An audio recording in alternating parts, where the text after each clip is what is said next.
Good afternoon. ഇന്ന് സംഭവിച്ചത് ആരംഭിക്കുന്നു. എല്ലാ പ്രേക്ഷകർക്കും സ്വാഗതം. ഞാൻ പ്രജിൻ സി കണ്ണൻ. ആദ്യ വാർത്തയിലേക്ക്. കൊച്ചി പനമ്പള്ളി നഗറിലെ ഫ്ളാറ്റിൽ നിന്ന് കുഞ്ഞിനെ വലിച്ചെറിഞ്ഞത് ശ്വാസം മുട്ടിച്ച് കൊലപ്പെടുത്തിയ ശേഷമെന്ന് അറസ്റ്റിലായ മാതാവിന്റെ മൊഴി.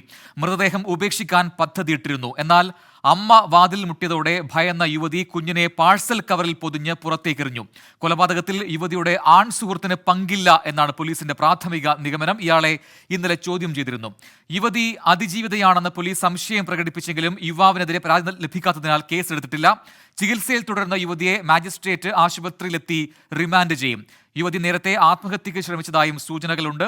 ഡോക്ടറുടെ റിപ്പോർട്ട് ലഭിച്ച ശേഷം യുവതിയെ കസ്റ്റഡിയിൽ ആവശ്യപ്പെടുമെന്ന് കൊച്ചി കമ്മീഷണർ എസ് ശ്യാം സുന്ദർ പറഞ്ഞു. അതാണ് പറഞ്ഞത്. ഞാൻ ഇന്നലെ പറഞ്ഞല്ലോ, അതിനെപ്പറ്റി കൂടുതലായിട്ട് അന്വേഷിക്കേണ്ടിയിരിക്കുന്നു. അപ്പോൾ ഇന്നലെ ഇത് കൃത്യം നടന്നിട്ട് 24 മണിക്കൂർ ആവുന്നതേ ഉള്ളൂ. അപ്പോൾ അത് എന്തെങ്കിലും അപ്ഡേറ്റ്സ് ഉണ്ടെങ്കിൽ അറിയിക്കാം. Thank you. ഓക്കെ. എസ് ശ്യാംകുമാറും വിനീത വിജിയും നൽകും കൂടുതൽ വിവരങ്ങൾ കൊച്ചിയിൽ നിന്നും. ആദ്യം ശ്യാംകുമാറിലേക്ക്. ശ്യാം, ഈ സംഭവത്തിൽ കൂടുതൽ വിവരങ്ങൾ പുറത്തു വരുന്നു. ഇന്നലെ ലഭിച്ചതിൽ നിന്നും കൂടുതൽ വ്യക്തത ഈ സംഭവത്തിൽ പോലീസിന് ലഭിച്ചിട്ടുണ്ടോ? ഈ കൃത്യത്തിൽ പെൺകുട്ടി മാത്രമാണെങ്കിൽ യുവതി മാത്രമാണ് പങ്കെടുത്തത് എന്നാണോ പോലീസ് ഇപ്പോൾ ഉറപ്പിക്കുന്നത്? ഒപ്പം തന്നെ ഈ ആൺസുഹൃത്തിനെ കേന്ദ്രീകരിച്ചുള്ള അന്വേഷണം അതിപ്പോൾ ഏത് ദിശയിലാണ്?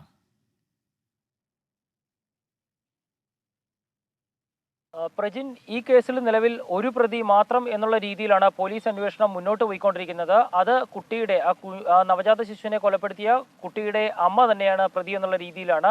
നേരത്തെ ഈ കേസിൽ യുവതി ആൺസുഹൃത്തിനെതിരെ മൊഴി നൽകിയെന്നുള്ളൊരു ആരോപണം പുറത്തു വന്നിരുന്നു. എന്നാൽ യുവതി ഒരു പരാതിയും ആൺസുഹൃത്തിനെതിരെ നൽകിയിട്ടില്ല എന്നുള്ളതാണ് പോലീസ് സ്ഥിരീകരിക്കുന്നത്. മാത്രമല്ല, ഈ യുവാവിന് ഈ കേസുമായി നേരിട്ട് യാതൊരു തരത്തിലുള്ള ബന്ധവുമില്ല. 2 മാസമായി യുവതിയുമായി ഒരു തരത്തിലുള്ള ബന്ധവും ഈ യുവാവ് പുലർത്തിയിരുന്നില്ല എന്നും പോലീസ് കണ്ടെത്തിയിട്ടുണ്ട്. ഇന്നലെ ഈ യുവാവിനെ പോലീസ് ചോദ്യം ചെയ്യുകയും മൊഴി രേഖപ്പെടുത്തുകയും ചെയ്തിരുന്നു. നിലവിൽ ഈ യുവാവ് പോലീസിന്റെ നിരീക്ഷണത്തിൽ തന്നെയാണ് തുടരുന്നത്. ആശുപത്രിയിൽ കഴിയുന്ന യുവതിയെ മജിസ്ട്രേറ്റ് എത്തി ഇന്ന് ആശുപത്രിയിൽ റിമാൻഡ് നടപടികൾ പൂർത്തിയാക്കും. തുടർന്ന് ആശുപത്രിയിൽ നിന്ന് ഇവരെ ഡിസ്ചാർജ് ചെയ്ത ശേഷം പോലീസ് കസ്റ്റഡിയിൽ വാങ്ങി ചോദ്യം ചെയ്യാനാണ് പോലീസിന്റെ നീക്കം. ഏതായാലും ഈ കേസിൽ കൊലപാതക കുറ്റത്തിന് പുറമെ മറ്റ് വകുപ്പുകൾ, അത് ജുവനൈൽ ജസ്റ്റിസ് ആക്ടോടക്കമുള്ള വകുപ്പുകൾ വരുമെന്നുള്ള കാര്യം ഉറപ്പായിട്ടുണ്ട്. ഏതായാലും ഈ കേസിൽ നിലവിൽ ഒരു പ്രതി എന്നുള്ള രീതിയിലാണ് പോലീസ് അന്വേഷണം പോകുന്നത്. ഇതിന് പുറമെ യുവതി ഗർഭിണിയായ സമയത്ത് തന്നെ ഈ ഗർഭം അലസിപ്പിക്കാൻ എന്തൊക്കെ ചെയ്യാമെന്നുള്ളത് യൂട്യൂബിൽ നോക്കി പരിശീലിച്ചിരുന്നതായും ഈ കുഞ്ഞിനെ എങ്ങനെ ഇല്ലാതാക്കാമെന്നുള്ളത് യൂട്യൂബിൽ നോക്കി പലവട്ടം പല വീഡിയോകൾ കണ്ടിരുന്നതായും ഒക്കെ പോലീസിന് ഇവരുടെ ചാറ്റ് ഹിസ്റ്ററിയിലൂടെ തെളിവുകൾ ലഭിച്ചിട്ടുണ്ട്. ഏതായാലും ഇതെല്ലാം പോലീസിന് സ്ഥിരീകരിക്കണമെങ്കിൽ ഈ പെൺകുട്ടിയെ പോലീസ് കസ്റ്റഡിയിൽ ലഭിക്കേണ്ടതുണ്ട്. അതിനവർ ആശുപത്രിയിൽ നിന്ന് ഡിസ്ചാർജ് ആകേണ്ടതുണ്ട്. ഈ സാഹചര്യത്തിലാണ് പോലീസ് ഇപ്പോൾ മജിസ്ട്രേറ്റിനെ കൊണ്ടുവന്ന് ഇവരുടെ മൊഴി രേഖപ്പെടുത്തുകയും യുവതിയെ റിമാൻഡ് ചെയ്യുകയും ചെയ്യുന്നത്. ഏതായാലും നടപടിക്രമങ്ങൾ വളരെ വേഗത്തിൽ തന്നെ പോകുന്നുമുണ്ട്. ഏതായാലും ഈ കേസിൽ നിലവിൽ ഒരു പ്രതി എന്നുള്ള രീതിയിലാണ് പോലീസിന്റെ അന്വേഷണം മുന്നോട്ട് പോയിക്കൊണ്ടിരിക്കുന്നത്. ശരി, വിനീത വിജി കൂടി ചെയ്യുന്നുണ്ട്. വിനീത, ഈ യുവതി അതിജീവിതയാണെന്ന കാര്യത്തിൽ കൂടുതൽ അന്വേഷണം വേണമെന്ന് ഇപ്പോൾ പോലീസ് പറയുന്നുണ്ട്. ഒപ്പം തന്നെ യുവതി ഗർഭിണിയാണെന്ന കാര്യം ഈ ആൺസുഹൃത്തിന് അറിയാമായിരുന്നു. വീട്ടിൽ അറിയിക്കാൻ ആവശ്യപ്പെട്ടെങ്കിലും അത് ചെയ്തില്ല എന്നൊക്കെയുള്ള റിപ്പോർട്ടുകളൊക്കെ പുറത്തു വരുന്നത്. എന്താണ് ഇതിൽ നമുക്ക് ലഭിക്കുന്ന വിവരം? പ്രചരണത്തിൽ നമുക്കിപ്പോൾ ലഭ്യമായിരിക്കുന്നത് ഈ യുവതിയുടെ മൊഴി സംബന്ധിച്ചുകൊണ്ടുള്ള കുറച്ച് വിശദാംശങ്ങളാണ് ലഭ്യമായിരിക്കുന്നത്. ഏറ്റവും പ്രധാനമായും പറഞ്ഞിരിക്കുന്നത് ഈ കുഞ്ഞിനെ ശ്വാസം ഒട്ടിച്ചു തന്നെയാണ് കൊലപ്പെടുത്തിയതെന്ന് ഈ യുവതി പോലീസിന് മൊഴി നൽകിയിട്ടുണ്ട്. കഴുത്തിൽ ഷോൾ കൊണ്ട് മുറുക്കി വായിൽ തുണി തിരികെയെന്നും പറയുന്നു. രാവിലെയാണ് ഈ കുഞ്ഞിനെ കൊലപ്പെടുത്തിയതെന്ന് പറയുന്നുണ്ട്. ഇതിനിടയിൽ 8 മണിയോടുകൂടി അമ്മ എത്തി വാതിലിൽ മുട്ടി. ഈ യുവതി കഴിഞ്ഞിരുന്ന റൂമാണ്. ഈ റൂമിന്റെ വാതിലിൽ മുട്ടി. ഇതോടെ താൻ പരിഭ്രാന്തയായെന്നും ആ യുവതി മൊഴി നൽകിയിട്ടുണ്ട്. ഇതിനെ തുടർന്ന് പെട്ടെന്ന് കിട്ടിയ ആമസോണിന്റെ കവറിൽ ഈ കുഞ്ഞിനെ ആക്കുകയും തുടർന്ന് ഫ്ളാറ്റിൽ നിന്ന് പുറത്തേക്ക് വലിച്ചെറിയുകയുമായിരുന്നു എന്നാണ് യുവതി മൊഴി നൽകിയിരിക്കുന്നത്. ഇതിനിടയിൽ താൻ ആത്മഹത്യ ചെയ്യാൻ ശ്രമിച്ചിരുന്നുവെന്നും യുവതി പോലീസിന് മൊഴി നൽകിയിട്ടുണ്ട്. ഇപ്പോൾ നേരത്തെ സൂചിപ്പിച്ചതുപോലെ തന്നെ ഈ കേസിൽ യുവതിയെ മാത്രമാണ് പ്രതി ചേർത്തിരിക്കുന്നത്. ഈ യുവതിയുടെ ആൺ സുഹൃത്തിന് ഇത് സംബന്ധിച്ചുകൊണ്ടുള്ള വിവരങ്ങളോ അല്ലെങ്കിൽ അത്തരത്തിലേക്കുള്ള കാര്യങ്ങളോ ഒന്നും അറിയില്ല എന്നാണ് പോലീസ് പറയുന്നത്. ഇക്കാര്യങ്ങളിൽ വളരെ വിശദമായിട്ടുള്ളൊരു അന്വേഷണം അത് അനിവാര്യമാണെന്നും കമ്മീഷണർ വ്യക്തമാക്കിയിട്ടുണ്ട്. ഒപ്പം തന്നെ ഈ യുവതിയെ സംബന്ധിച്ചിടത്തോളമുള്ള കാര്യങ്ങൾ ഇവരുടെ മാതാപിതാക്കൾക്ക് അറിവുണ്ടായിരുന്നില്ല എന്നും പോലീസ് വ്യക്തമാക്കുന്നുണ്ട്. ഇവരിപ്പോൾ മെഡിക്കൽ സെന്ററിലേക്കാണ് ഈ യുവതിയെ മാറ്റിയിരിക്കുന്നത്. അവിടെ അവർക്ക് കൃത്യമായിട്ടുള്ള ചികിത്സാ സംവിധാനങ്ങൾ ഒരുക്കിയിട്ടുണ്ട്. ഇതിനിടയിൽ മജിസ്ട്രേറ്റ് ആശുപത്രിയിലെത്തി ഈ യുവതിയുടെ റിമാൻഡ് രേഖപ്പെടുത്തും. അതിനുശേഷം ഈ പോലീസിന് ഡോക്ടർമാർ അവരുടെ ചികിത്സ സംബന്ധിച്ചുകൊണ്ടുള്ള അവരുടെ ആരോഗ്യനില സംബന്ധിച്ചുകൊണ്ടുള്ള റിപ്പോർട്ട് കൈമാറും. അതിനുശേഷം മാത്രമായിരിക്കും അവർക്ക് ആരോഗ്യനിലയിൽ ആശുപത്രി അധികൃതർ അവർ നിലവിലുള്ള സ്റ്റേജ് തരണം ചെയ്തു ഉൾപ്പെടെയുള്ള കാര്യങ്ങളിൽ ഒരു ഉറപ്പ് വരുത്തിയതിന് മാത്രമായിരിക്കും ഇവരെ വീണ്ടും കസ്റ്റഡിയിലേക്ക് ആവശ്യപ്പെടുക. എന്താണെങ്കിലും ഇവരെ വീണ്ടും വിശദമായി ചോദ്യം ചെയ്യുമെന്ന് തന്നെയാണ് അറിയാൻ കഴിയുന്നത്. ഇവർക്ക് നേരത്തെ തന്നെ ഇവർ സൂചിപ്പിച്ച ആൺ സുഹൃത്തിന്റെ കാര്യമൊക്കെ തന്നെ പറഞ്ഞിരുന്നു. ഇക്കാര്യങ്ങളിലൊക്കെ വ്യക്തമായിട്ടുള്ള അന്വേഷണം നിലവിൽ അനിവാര്യമാണെന്നാണ് പോലീസ് പറയുന്നത്. ഇപ്പോൾ ഈ കേസിൽ ഈ കുഞ്ഞിനെ കൊലപ്പെടുത്തിയ കേസിൽ യുവതി മാത്രമാണ് പ്രതിയെന്നും പോലീസ് വ്യക്തമാക്കുന്നുണ്ട്. പ്രജിൻ, വിനിത വിജിയും എസ് ശ്യാംകുമാറുമാണ് കൊച്ചിയിൽ നിന്ന് വിശദാംശങ്ങൾ നൽകിയത്. ഇനി മറ്റൊരു വാർത്തയിലേക്ക്. നടി റോഷ്ന ആൻഡ്രോയി പരാതി ഉന്നയിച്ച KSRTC ബസ് ഓടിച്ചിരുന്നത് LH യദു തന്നെയെന്ന് സ്ഥിരീകരിച്ചിരിക്കുന്നു. മേയർ ആര്യ രാജേന്ദ്രൻ പരാതി നൽകിയതിന് പിന്നാലെയാണ് യദുവിൽ നിന്ന് സമാന അനുഭവം ഉണ്ടായി എന്ന് റോഷ്ന വെളിപ്പെടുത്തിയത്. സംഭവ ദിവസത്തെ KSRTCയുടെ ഷെഡ്യൂൾ വിവരങ്ങൾ 24-ന് ലഭിച്ചു. ഷഫീദ് റാവുത്തർ നൽകുന്നതിന്റെ കൂടുതൽ വിവരങ്ങൾ തിരുവനന്തപുരത്ത്. ഷഫീദ്, റോഷനെ ഉന്നയിച്ചിരിക്കുന്ന ആരോപണം അത് ശരിവെക്കുന്ന വിവരങ്ങളാണ് ഇപ്പോൾ 24-ന് ലഭിച്ചിരിക്കുന്നത്. അന്ന് ഈ ബസ് ഓടിച്ചിരുന്നയാൾ അത് യദു തന്നെ എന്ന് വ്യക്തമാക്കുന്ന ഷെഡ്യൂൾ വിവരങ്ങൾ ഇപ്പോൾ ലഭിക്കുന്നുണ്ട്. അതിന്റെ വിശദാംശങ്ങൾ എന്തൊക്കെയാണ്? പ്രജിനി, മേയർ KSRTC ഡ്രൈവർ തർക്കത്തിന് പിന്നാലെയാണ് ഇക്കാര്യത്തിൽ സിനിമാ പ്രവർത്തകയായിട്ടുള്ള റോഷ്ന വളരെ ഗുരുതരമായ ഒരു ആരോപണവുമായി രംഗത്തെത്തിയത്. മാത്രവുമല്ല, ഇക്കാര്യത്തിൽ അവർ പറഞ്ഞ കാര്യം ജൂൺ 19-ാം തീയതി വയനാട്ടിൽ നിന്ന് എറണാകുളത്തേക്കുള്ള യാത്രാ മധ്യേ കുന്നംകുളത്തിനടുത്ത് വെച്ച് ഈ യദു ഓടിച്ചിരുന്ന KSRTC ബസ് തന്നെ പിന്നാലെ പലതരത്തിലുള്ള അപകടകരമായ രീതിയിൽ വാഹനം ഓടിച്ച് ഭയപ്പെടുത്തി. മാത്രവുമല്ല, നിർമ്മാണ പ്രവൃത്തി നടക്കുന്ന ബൈപ്പാസിൽ വെച്ച് വാഹനം നിർത്തിയപ്പോൾ ഇയാളുടെ ഭാഗത്ത് നിന്ന് അശ്ലീല ഭാഷയിലുള്ള തെറിവിളിയും മാത്രവുമല്ല ലൈംഗിക ചുവയുള്ള സംസാരവും ഉണ്ടായി എന്നുള്ളതായിരുന്നു ഈ നടിയുടെ സിനിമാ പ്രവർത്തകയുടെ പരാതി. ഇതിന് പിന്നാലെയാണ് ഇക്കാര്യത്തിൽ നമ്മളൊരു അന്വേഷണം നടത്തിയത്. ആ അന്വേഷണത്തിൽ ജൂൺ 18-ാം തീയതി തിരുവനന്തപുരത്ത് നിന്ന് വഴിക്കടവിലേക്കുള്ള ആ KSRTC ബസ് കൃത്യമായി പറഞ്ഞു കഴിഞ്ഞാൽ, ബസ്സിന്റെ നമ്പർ ഉൾപ്പെടെ കൃത്യമായി പറഞ്ഞു കഴിഞ്ഞാൽ RPE 492 എന്ന ബസ് ഓടിച്ചത് യദുവെന്ന തിരുവനന്തപുരം തമ്പാനൂർ സെൻട്രൽ ഡിപ്പോയിലെ ഷെഡ്യൂളിൽ നിന്ന് നമുക്ക് മനസ്സിലാക്കാൻ കഴിയും. മാത്രമല്ല, ജൂൺ 18-ന് തിരുവനന്തപുരം ഡിപ്പോയിൽ നിന്നും വഴിക്കടവിലേക്കുള്ള യാത്ര തിരിച്ചു. ശേഷം ജൂൺ 19-ാം തീയതിയാണ് വഴിക്കടവിൽ നിന്ന് തിരികെ തിരുവനന്തപുരത്തേക്ക് യാത്ര ചെയ്യുകയും ചെയ്തത്. സ്വാഭാവികമായും അക്കാര്യത്തിൽ റോഷ്ന പറഞ്ഞ ഒരു കാര്യത്തിൽ സ്ഥിരീകരണമുണ്ടായി. ആ RPE 492 എന്ന ബസ് അത് ഓടിച്ചത് യദു LH എന്ന ഇപ്പോൾ ഈ പലതരത്തിലുള്ള വിവാദങ്ങൾക്കും ആരോപണങ്ങൾക്കും വിധേയനായിട്ടുള്ള യദു തന്നെയാണ് എന്നുള്ള കാര്യത്തിൽ ഒരു സ്ഥിരീകരണം ഇപ്പോൾ വന്നിരിക്കുന്നു. മാത്രമല്ല, ഇക്കാര്യത്തിൽ ഒരു ആഭ്യന്തര അന്വേഷണം ഇതുമായി ബന്ധപ്പെട്ട KSRTC ആരംഭിച്ചിട്ടുണ്ട്. ഏറ്റവും ഒടുവിൽ പുറത്തുവരുന്ന മറ്റൊരു വാർത്ത, ഇതുമായി ബന്ധപ്പെടുത്തി നമുക്ക് വായിക്കാൻ കഴിയുന്ന മറ്റൊരു വാർത്ത, അത് ഈ പോലീസ് അന്വേഷണം കാര്യക്ഷമമല്ല എന്നതിന് പിന്നാലെ യദു ഇപ്പോൾ കോടതിയിൽ ഹർജി നൽകി എന്നുള്ളതാണ്. Thiruvananthapuram judicial first class magistrate കോടതിയിലാണ് അദ്ദേഹം അന്വേഷണം ആവശ്യപ്പെട്ടുകൊണ്ട് ഹർജി നൽകിയിട്ടുള്ളത്. കോടതി മേൽനോട്ടത്തിലോ കോടതി നിർദ്ദേശത്തിലോ അന്വേഷണം വേണമെന്നാണ് ഹർജിയിൽ ഇപ്പോൾ യദു ആവശ്യപ്പെട്ടിരിക്കുന്നത്. ഹർജി 6-ന് തിരുവനന്തപുരം JFMC 3 പരിഗണിക്കും. പ്രജിൻ, ശരി, മേയർ KSRTC ഡ്രൈവർ തർക്കത്തിലാണ് ഇപ്പോൾ KSRTC ഡ്രൈവറായ യദു കോടതിയിൽ ഹർജി നൽകിയിരിക്കുന്നത്. ജുഡീഷ്യൽ ഫസ്റ്റ് ക്ലാസ് മാജിസ്ട്രേറ്റ് കോടതിയിലാണ് ആ ഹർജി നൽകിയിരിക്കുന്നത്. കോടതി മേൽനോട്ടത്തിലോ അല്ലെങ്കിൽ കോടതി നിർദ്ദേശത്തിലോ അന്വേഷണം വേണം, കൃത്യനിർവഹണം തടസ്സപ്പെടുത്തി നടക്കുമുള്ള ആരോപണങ്ങൾ ഈ ഹർജിയിൽ പറയുന്നുണ്ട്. അതേസമയം തന്നെയാണ് നേരത്തെയും സമാനമായ അനുഭവം, സമാനമായ രീതിയിൽ പ്രതികരണം ഇദ്ദേഹത്തിന്റെ ഭാഗത്തുണ്ടായി, ഡ്രൈവറുടെ ഭാഗത്തുണ്ടായി എന്ന റോഷ്ന എന്ന ചലച്ചിത്ര താരത്തിന്റെ പരാതി, അത് ശരിവെക്കുന്ന വിവരങ്ങൾ കൂടി പുറത്തുവരുന്നത്. മറ്റൊരു വാർത്തയിലേക്ക്. പ്രചാരണത്തിന് പണമില്ലാത്തതിനാൽ കോൺഗ്രസ് സ്ഥാനാർത്ഥി മത്സരത്തിൽ നിന്ന് പിന്മാറി. ഒഡീഷയിലെ പുരി ലോക്സഭാ മണ്ഡലത്തിലെ സ്ഥാനാർത്ഥി സുചാരിത മൊഹന്തിയാണ് പിന്മാറിയത്. സംഘടനാ ജനറൽ സെക്രട്ടറി KC വേണുഗോപാലിന് അത് സംബന്ധിച്ച് കത്തയക്കുകയും ചെയ്തിട്ടുണ്ട്. നിതിൻ അംബുജ് നൽകും ഡൽഹിയിൽ നിന്നും അതിന്റെ വിശദാംശങ്ങൾ. നിതിൻ, പണമില്ലാത്തതിനാലുള്ള ബുദ്ധിമുട്ട് അത് കോൺഗ്രസ് നേരത്തെ തന്നെ അനുഭവിക്കുന്നുണ്ടായിരുന്നു. അത് ലോക്സഭാ തെരഞ്ഞെടുപ്പിന്റെ ആദ്യഘട്ടം മുതൽ ഉയർന്നതുമാണ് ആ വിഷയം. ഇപ്പോൾ സ്ഥാനാർത്ഥി പിന്മാറാനുണ്ടായ സാഹചര്യം എന്താണ്? പ്രജിൻ, ലോക്സഭാ തെരഞ്ഞെടുപ്പിന്റെ പ്രചരണത്തിനായി ഫണ്ടില്ല എന്ന് ചൂണ്ടിക്കാട്ടി തന്നെയാണ് ഇപ്പോൾ ഈ സ്ഥാനാർത്ഥി പിന്മാറിയിരിക്കുന്നത്. സുചാരിത മൊഹന്തി സംഘടനാ സെക്രട്ടറി KC വേണുഗോപാലിന് കത്തയച്ചിട്ടുണ്ട്. ഈ കത്തിൽ സൂചിപ്പിക്കുന്ന ഒരു കാര്യം, നേതൃത്വത്തിന് മുമ്പാകെ തന്നെ പലതവണ ഫണ്ട് അനുവദിക്കണമെന്ന് അഭ്യർത്ഥിച്ചെങ്കിലും അതിൽ യാതൊരു നടപടിയും ഉണ്ടായില്ല. മാത്രമല്ല, സ്വന്തം നിലയിൽ തന്നെ ഫണ്ട് സ്വരൂപിക്കാൻ ശ്രമിച്ചെങ്കിലും അത് പരാജയപ്പെടുന്ന സാഹചര്യം ഉണ്ടായിരുന്നു. മണ്ഡലത്തിൽ ഈ രാഷ്ട്രീയ സാഹചര്യമെല്ലാം അനുകൂലമാണ്. പക്ഷേ ഫണ്ടിന്റെ ഒറ്റ കാരണം മാത്രമേ ഇപ്പോൾ നേരിടുന്ന പ്രതിസന്ധി ഉള്ളൂ എന്ന് ചൂണ്ടിക്കാട്ടി തന്നെയാണ് ഇപ്പോൾ ഈ സ്ഥാനാർത്ഥി പിന്മാറുന്ന ഒരു നില സ്വീകരിച്ചിരിക്കുന്നത്. അതോടൊപ്പം തന്നെ എടുത്തു പറയേണ്ട മറ്റൊരു കാര്യം, ലോക്സഭാ മണ്ഡലത്തിന് പരിധിയിൽ വരുന്ന 7 നിയമസഭാ മണ്ഡലങ്ങളിലെ സ്ഥാനാർത്ഥി നിർണയത്തിലും വലിയ അപാകത ചൂണ്ടിക്കാട്ടുന്നുണ്ട് സുചാരിത മൊഹന്തി. ദുർബലരായ സ്ഥാനാർത്ഥികളെയാണ് പുരി ലോക്സഭാ മണ്ഡലത്തിൽ കീഴിലുള്ള 7 നിയമസഭാ മണ്ഡലങ്ങളിൽ പ്രഖ്യാപിച്ചിരിക്കുന്നത്. സ്വാഭാവികം ഇത് തിരിച്ചടിയാകുമെന്നും ഈ സ്ഥാനാർത്ഥി സംഘടനാ സെക്രട്ടറി അയച്ച കത്തിൽ വ്യക്തമാക്കുന്നുണ്ട്. എന്തായാലും നാമനിർദ്ദേശ പത്രിക സമർപ്പണത്തിലുള്ള അവസാന തീയതി തിങ്കളാഴ്ചയാണ്. ഇതിനു മുൻപാണ് കോൺഗ്രസ് വലിയ പ്രതിസന്ധി സൃഷ്ടിച്ചുകൊണ്ട് പുരി ലോക്സഭാ മണ്ഡല സ്ഥാനാർത്ഥി ഇപ്പോൾ പിന്മാറിയിരിക്കുന്നത്. ശരി, നിതിൻ അംബുജനാണ് വിശദാംശങ്ങൾ നൽകിയത്. ഡ്രൈവിംഗ് ടെസ്റ്റ് പരിഷ്കരണത്തിൽ ഇളവ് അനുവദിച്ച് ഗതാഗത കമ്മീഷണർ സർക്കുലർ ഇറക്കി. പ്രതിദിന ടെസ്റ്റുകളുടെ എണ്ണം 40 ഉയർത്തി. 15 വർഷത്തിൽ കൂടുതൽ പഴക്കമുള്ള വാഹനങ്ങൾ മാറ്റാൻ 6 മാസവും ടെസ്റ്റിംഗിന് ഉപയോഗിക്കുന്ന വാഹനത്തിന്റെ ഡാഷ്ബോർഡിൽ ക്യാമറ ഘടിപ്പിക്കാൻ 3 മാസവും സമയം അനുവദിച്ചു. ഡ്രൈവിംഗ് ടെസ്റ്റ് പരിഷ്കരണത്തിനെതിരായ സമരം അവസാനിപ്പിക്കുന്നതിൽ തീരുമാനം എടുക്കാൻ CITU ഭാരവാഹികൾ ഇന്ന് വൈകിട്ട് 3 മണിക്ക് യോഗം ചേരും. അഖിൽ ഷാ അൻസാർ നൽകും തിരുവനന്തപുരത്തും കൂടുതൽ വിശദാംശങ്ങൾ. അഖിൽ ഷാ, നേരത്തെ ഈ തൊഴിലാളി സംഘടനാ പ്രതിനിധികളുമായി നടത്തിയ ചർച്ചയെ തുടർന്നാണ് ഈ പുതിയ ഉത്തരവ്, അല്ലെങ്കിൽ നേരത്തെ ഇറക്കിയ ഉത്തരവ് പിൻവലിക്കുകയും അതിൽ ഇളവ് നൽകിക്കൊണ്ടുള്ള ഒരു ഉത്തരവ് ഇപ്പോൾ അത് പ്രാബല്യത്തിൽ വരികയും ചെയ്തിരിക്കുന്നത്. പക്ഷേ അപ്പോഴും ഈ സമരം അവസാനിപ്പിക്കുവാൻ സംബന്ധിച്ച തീരുമാനം ഇപ്പോഴും വന്നിട്ടില്ല. അതിലെന്താണ് സംഘടനാ പ്രതിനിധികൾ എടുക്കുന്ന തീരുമാനം? പ്രജിൻ, നേരത്തെ തന്നെ ഇതുമായി ബന്ധപ്പെട്ട് വിവിധ സംഘടനകൾ അറിയിച്ചിരുന്നത് ഏതെങ്കിലും തരത്തിലുള്ള ഇളവുകളല്ല അവർക്ക് ആവശ്യം, പകരം ഈ സർക്കുലർ തന്നെ പിൻവലിക്കണം. ഈ സർക്കുലർ പറയുന്ന കാര്യങ്ങൾ വലിയ സാമ്പത്തിക നഷ്ടവും വലിയ ദുരിതവും അവർക്ക് ഉണ്ടാക്കുന്നു എന്നുള്ളൊരു കാര്യമാണ്.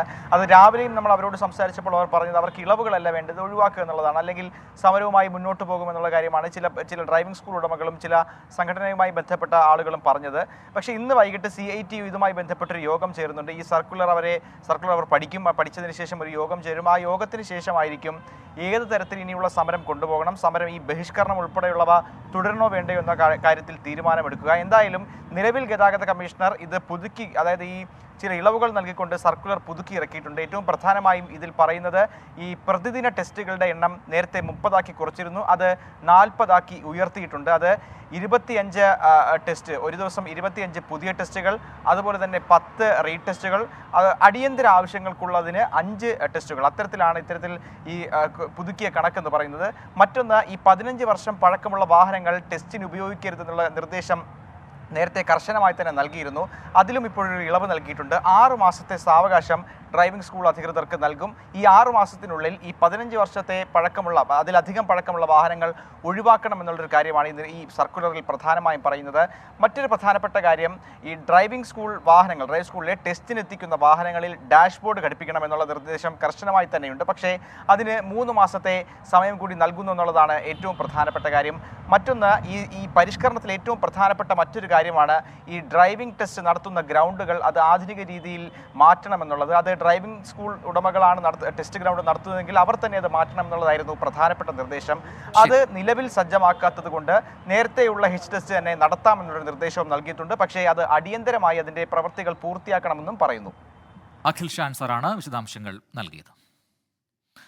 താനൂർ താമർ ജിഫ്രി കസ്റ്റഡി മരണ കേസിൽ പ്രതികളായ പോലീസ് ഉദ്യോഗസ്ഥരെ CBI അറസ്റ്റ് ചെയ്തു. 1 മുതൽ 4 വരെ പ്രതികളെ ഇന്ന് പുലർച്ചെയാണ് CBI സംഘം വീട്ടിലെത്തി അറസ്റ്റ് ചെയ്തത്. പ്രതികളെ അറസ്റ്റ് ചെയ്യാൻ ഒരുപാട് വൈകി. ഇപ്പോൾ CBI അറസ്റ്റ് ചെയ്തതിൽ സന്തോഷമെന്ന് താമർ ജിഫ്രിയുടെ സഹോദരൻ ഹാരിസ് ജിഫ്രി 24-നോട് പ്രതികരിച്ചു. ഇപ്പോൾ ഇവരെ അറിഞ്ഞപ്പോൾ വളരെ എന്തായാലും അതിനൊരു അറുതി വന്നു. എന്നാലും ബാക്കിയുള്ള കേസിൻ്റെ കാര്യങ്ങളൊക്കെ ആയിട്ട് ഇനി ഒന്നും കൂടി ചൂട് പിടിച്ച് മുന്നോട്ട് പോകുന്നതാണ് തോന്നുന്നു. CBI ഇതുവരെയൊക്കെ നമ്മൾ സംശയിച്ചിരുന്നത് എന്തുകൊണ്ട് ലേറ്റ് ആവുന്നതാണ്. പക്ഷേ എന്തായാലും അവർ 4 പേരെ അറസ്റ്റ് ചെയ്തു. ഇപ്പോൾ അവരിൽ വിശ്വസിക്കുക എന്നല്ലാതെ അവരുടെ വിശ്വാസത്തിൽ തന്നെയാണ് മുന്നോട്ട് പോകുന്നത്. സമീർ ബിൻ കരീം ചേരുന്നുണ്ട് മലപ്പുറത്തു നിന്നും കൂടുതൽ വിവരങ്ങളുമായി. സമീർ, താമർ ജിഫ്രി കസ്റ്റഡി മരണ കേസിലാണ് ഇപ്പോൾ CBIയുടെ ഭാഗത്തുനിന്നുള്ളൊരു ഇടപെടലും നടപടിയും ഉണ്ടായിരിക്കുന്നത്. അറസ്റ്റ് രേഖപ്പെടുത്തിയിരിക്കുന്നു. ആദ്യ 4 പ്രതികളുടെ പോലീസ് ഉദ്യോഗസ്ഥരാണിവർ. ഇപ്പോൾ കുടുംബത്തിന്റെ പ്രതികരണം കൂടി വന്നപ്പോൾ ഇനിയിപ്പോൾ എന്താണ് CBIയുടെ ഭാഗത്തുനിന്നുള്ള അടുത്ത നീക്കങ്ങൾ?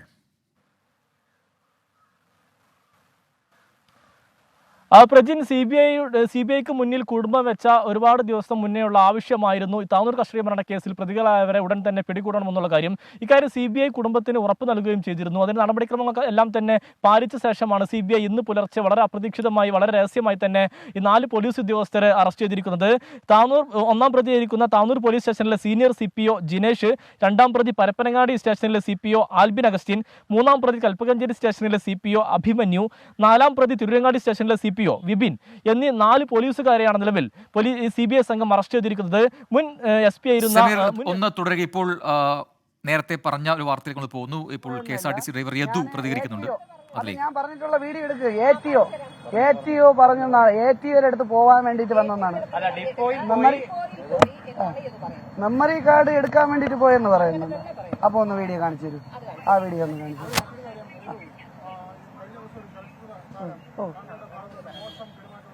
അത് തന്നെ.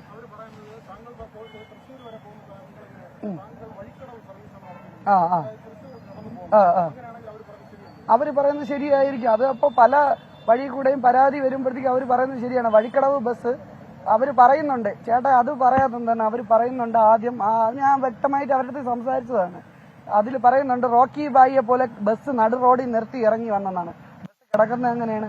ആ ബസ്സിൽ യാത്രക്കാരുണ്ടായിരുന്നു, ആ ബസ് ഒതുക്കിയിട്ടൊക്കെയാണ്. എന്തെങ്കിലും കംപ്ലൈന്റ് ആയിട്ട് ആ ബസ് ഒതുക്കിയിട്ടേക്കുന്ന ബസ്സിനാണ് വന്നിട്ട് വന്ന് റോക്കി ബായിയെ പോലെ. എങ്കിൽ യാത്രക്കാർ അക്ഷമരായിട്ട് ഇരിക്കണമെങ്കിൽ യാത്രക്കാരൊക്കെ പുറത്ത് കാണും, തലകള് വെളിയിൽ കാണും. അതിന്റെ അകത്തൊരു യാത്രക്കാരെയും കാണുന്നില്ല. ആ ഒതുക്കി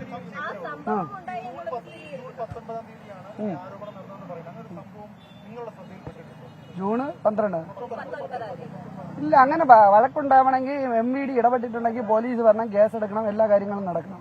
അങ്ങനെ ഒരു ഇത് പരാതി പറയുന്നത് ഇവർ പറയുന്നതേ ഉള്ളൂ. എനിക്ക് ഓർമ്മയിലില്ല. ഇനി ഞാൻ ഡിപ്പോയിൽ പോകണം. ഡിപ്പോയിൽ പോയി എനിക്ക് എന്തായാലും അതിന്റെ ഡീറ്റെയിൽ എനിക്ക് ശരിയാവണം. അപ്പൊ ഞാൻ ഡിപ്പോയിൽ പോയി ചോദിക്കണം. ഇല്ല, വഴക്കുണ്ടെങ്കിൽ ഞാൻ ശ്രദ്ധയിൽപ്പെടണമായിരുന്നു. അത്രയും മാത്രം വഴക്കും പോലീസും MVD ഒക്കെ ഇടപെട്ട കേസാണെങ്കിൽ എനിക്ക് അത് ഉറപ്പ് വരണം. അങ്ങനെ നിങ്ങൾ എന്താണ് ഉദ്ദേശിക്കുന്നതെന്ന് എനിക്ക് മനസ്സിലായില്ല. ഒരു വിഷയം ഉണ്ടായി, അവർ കംപ്ലൈന്റ് കൊടുക്കാൻ വേണ്ടി MVD അടുത്ത് പോയി. ഏതു ആ സമയത്ത് വണ്ടിയിൽ നിന്ന് ഇറങ്ങി. ഞാൻ അങ്ങനെ ഓർമ്മയില്ലാത്ത ഒരു കേസ് എങ്ങനെയാണ് ഞാൻ പറയണത് ഏതു പുറത്തിറങ്ങിയെന്നും ഇങ്ങനെയൊക്കെ പറയേണ്ട വിഷയം എന്താണ് ഓർമ്മയില്ല? ആ വഴിക്കടവ് ഞാൻ കോഴിക്കോട് പോയിട്ടുണ്ട് ചേട്ടാ, കോഴിക്കോട് പോയിട്ടുണ്ട്, നിലമ്പൂര് പോയിട്ടുണ്ട്, വഴിക്കടവ് പോയിട്ടുണ്ട്. KSRTC ബസ് ഒരു സർവീസ് അല്ല ഞാൻ പോകുന്നത്. ഉദ്ദേശം എന്താണെന്നുള്ള അത് പറഞ്ഞു കഴിഞ്ഞാൽ ഞാൻ അതേപോലെ പറയാം. അതാണ് ഉദ്ദേശം. പിന്നെ ഒരാൾ ഇറിറ്റേറ്റ് ചെയ്യണതിന് ഒരു ബുദ്ധിമുട്ടാണ്. ഇറിറ്റേറ്റ് ചെയ്തുകൊണ്ടിരിക്കുകയാണ് ചേട്ടാ, ഇറിറ്റേറ്റ് ചെയ്തുകൊണ്ടിരിക്കുകയാണ്. അതുകൊണ്ടാണ് ഞാൻ കേസ് ഫയൽ ചെയ്തത്. ഞാൻ കൂടുതൽ ഇങ്ങനെ സംസാരിക്കില്ലെന്ന് പറഞ്ഞ അതാണ് വക്കീൽ പറയുന്നത്. ചേട്ടാ ഉദ്ദേശിക്കുന്നത് എന്താണെന്ന് പറഞ്ഞു തന്നെ ഞാൻ അതേപോലെ പറയാം. എന്നെ കണ്ടു അല്ല ഇങ്ങനെയിട്ട് ബുദ്ധിമുട്ടിക്കണേന്ന് കാര്യമില്ലേ? അവര് പറയുന്നത് അങ്ങനെയല്ലേ പറയുന്നത്? അല്ല ചേച്ചി, ന്യായത്തിന്റെ ഭാഗത്ത് നിൽക്കുക. ആരായാലും റോഷ്നി എന്ന് പറയുന്ന വ്യക്തി 30-ാം തീയതി തൊട്ട് ഈ 3-ാം തീയതി വരെ എന്താണ് വരാത്തതെന്നാണ് ഞാൻ ചോദിക്കുന്നത്. ഒരാളെ ബുദ്ധിമുട്ടിക്കണേന് ഒരു കണക്കില്ല ചേട്ടാ. നിങ്ങളൊരു പെണ്ണാണ്, ഞാൻ ഒരു ആണായോണ്ടാണ് നിങ്ങൾ ഇങ്ങനെ പറയുന്നത്. ഈ നാളെ ഒരു കാലത്ത് നിങ്ങൾ അനാവശ്യം പറഞ്ഞെന്ന് പറഞ്ഞ് നിങ്ങൾ കേസ് കൊടുക്കില്ലേ? എനിക്ക് ഞാൻ ഇതിന്റെ ഇടയിൽ നിങ്ങൾ ഇങ്ങനെ ബുദ്ധിമുട്ടിക്കും. ഇല്ല, ഞാൻ ഇങ്ങനെ കേൾക്കേണ്ട കാര്യമില്ല. ന്യായമുള്ള എന്റെ അടുത്ത് കൂടെ നിൽക്കാതെ എന്നെ ഇങ്ങനെ ഇറിറ്റേറ്റ് ചെയ്തുകൊണ്ടിരിക്കുകയാണ്, ബുദ്ധിമുട്ടിച്ചുകൊണ്ടിരിക്കുകയാണ്. ഒരു കാര്യമില്ല ചേച്ചി, എനിക്ക് സംസാരിക്കാൻ എനിക്ക് വയ്യ. എനിക്കിങ്ങനെ എനിക്ക് വയ്യ. നിങ്ങൾ പറയുന്നത് എന്താണെന്ന് വെച്ചാൽ പറഞ്ഞു കഴിഞ്ഞാൽ റോഷ്നി ഞാൻ കണ്ടു, അനാവശ്യം പറഞ്ഞു, അപമര്യാദയും പെരുമാറി. അത് വേണമെങ്കിൽ ഞാൻ സമ്മതിച്ചു തരാം. എനിക്ക് അതാണ് പറയാനുള്ളത്. പിന്നെ എന്താണ് നിങ്ങളെ ഉദ്ദേശം? എങ്ങനെയാണ് ഒരാളെ ബുദ്ധിമുട്ടിക്കണത്? നിങ്ങൾ ഏത് ചാനലാണ് ചേച്ചി? കൈരളിയാണോ? അപ്പൊ നിങ്ങൾ ഇത് പ്രതീക്ഷിക്കുന്ന ഇത് തന്നെ, ഇത് തന്നെയാണ് പ്രതീക്ഷിക്കുന്നത്. അതല്ല ചേട്ടാ, എനിക്ക് ബുദ്ധിമുട്ട്, എനിക്ക് മാനസികമായിട്ട് ബുദ്ധിമുട്ടുണ്ട്, എനിക്ക് പാർട്ടി ബേസിലും ബുദ്ധിമുട്ടുണ്ട് ചേട്ടാ. എന്നെ ഇങ്ങനെയായിട്ട് ബുദ്ധിമുട്ടിക്കുന്നു. അത് നോക്കണം ചേട്ടാ. നോക്കിയിട്ട് ഞാൻ ന്യായമായിട്ടുള്ള കാര്യമാണെങ്കിൽ ഞാൻ പറയും. വണ്ടി ഞാൻ ഷെഡ്യൂൾ ഓടിയിട്ടുണ്ട്. ഞാൻ വഴിക്കടവാണ് ഷെഡ്യൂൾ ഓടിയത് 1 വർഷത്തോളം. നിങ്ങളെ മീഡിയാസ് ഏത് മീഡിയ എടുത്താലും ഞാൻ പറയുന്നുണ്ട് വഴിക്കടവ് ഞാൻ ഓടിയിട്ടുണ്ട്. നിലമ്പൂർ വഴിക്കടവ് ഓടി, കോഴിക്കോട് മിന്നൽ ഓടി, അത് കഴിഞ്ഞ് തൃശ്ശൂരാണ് ഇപ്പൊ ഒരു 3-4 മാസമായിട്ട് തൃശ്ശൂരാണ് ഓടുന്നത്. ഈ പറയുന്ന കണ്ടക്ടർ DFI പ്രവർത്തകനാണെന്നും കണ്ടക്ടർ ഫ്രണ്ടിലാണ് ഇരുന്നത്, എന്നിട്ട് അവൻ പുറകിലാണ് ഇരുന്നതെന്നാണ് പറയുന്നത്. സഖാവിനെ അപ്പോ എന്റെ ഫ്രണ്ടിൽ ഇരുന്നാണ് വിളിക്കുന്നത്, സഖാവേ എന്നും പറഞ്ഞുകൊണ്ട് എന്റെ ഫ്രണ്ടിൽ ഇരുന്നാണ് വിളിക്കുന്നത്. MLA വരുമ്പോ സഖാവേ ഇരുന്നോളൂ എന്ന് പറഞ്ഞ് ഫ്രണ്ട് സീറ്റ് അവൻ എണീറ്റ് കൊടുക്കുകയാണ് ചെയ്തത്. എന്നിട്ട് പറയുന്നത് ബാക്കിലാണ് ഇരുന്നത്. അതിലൊന്നും കാര്യമില്ല.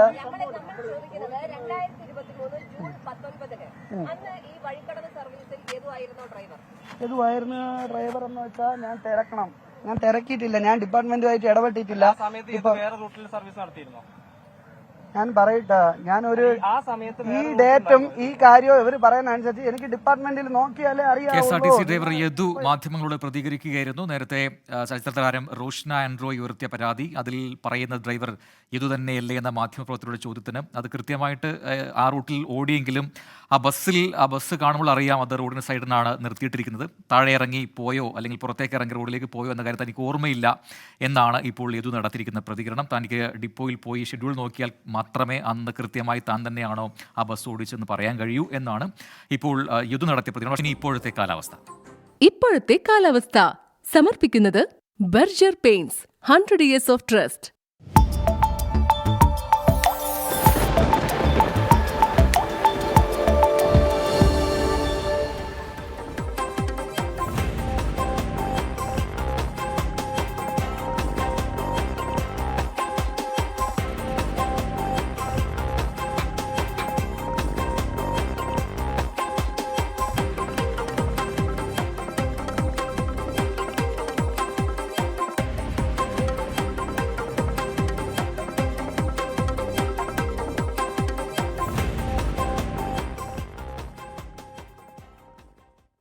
വളരെ പ്രധാനപ്പെട്ട മറ്റൊരു വാർത്ത ഇപ്പോൾ വരുന്നു. സംസ്ഥാനത്തെ വൈദ്യുതി ഉപഭോഗം സർവകാല റെക്കോർഡിലെന്ന വാർത്ത.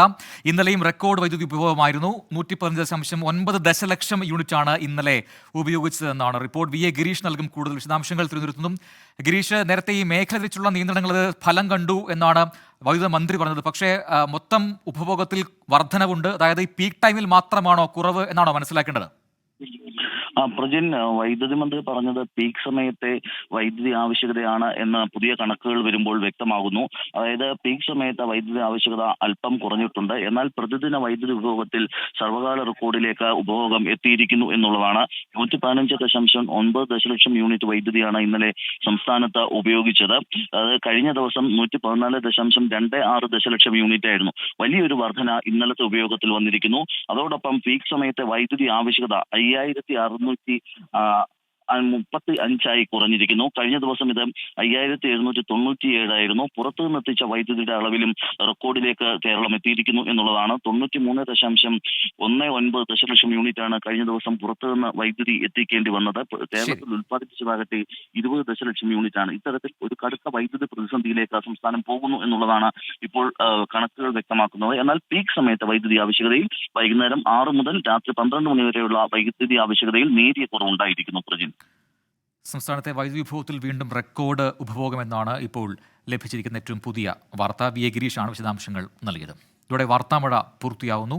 ലോകത്തെവിടെയായാലും ഏത് സമയത്തും 24 വാർത്തകളും ഓഗ്മെന്റഡ് റിയാലിറ്റി പാക്കേജുകളും എക്സ്പ്ലെയിനറുകളും വിശദമായി കാണാൻ ഞങ്ങളുടെ യൂട്യൂബ് ചാനൽ നിങ്ങൾക്ക് സബ്സ്ക്രൈബ് ചെയ്യാം.